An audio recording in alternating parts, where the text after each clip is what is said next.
தமிழகத்தில் விதிமுறைகளை மீறி செயல்பட்டு வரும் 717 டாஸ்மாக் மதுபான கடைகளை மூட முதல்வர் விஜய் உத்தரவிட்டுள்ளார். இந்த நடவடிக்கையை அடுத்த 2 வாரங்களுக்குள் செயல்படுத்துமாறு அதிகாரிகளுக்கு கெடு விதிக்கப்பட்டுள்ளது.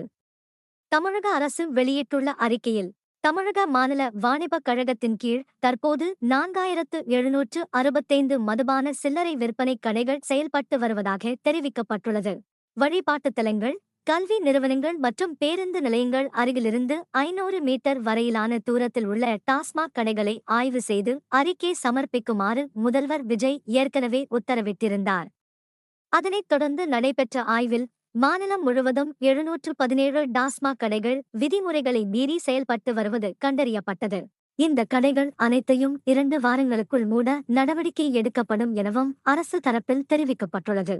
மேலும் திண்டிவனத்தில் எத்தனை டாஸ்மாக் கடைகள் மூடப்பட உள்ளன என்பது குறித்து அப்பகுதி மக்கள் ஆவலுடன் எதிர்பார்த்து காத்திருக்கின்றனர். இந்த நடவடிக்கை குறித்து உங்கள் கருத்து என்ன? கமெண்டில் பதிவு செய்யுங்கள்.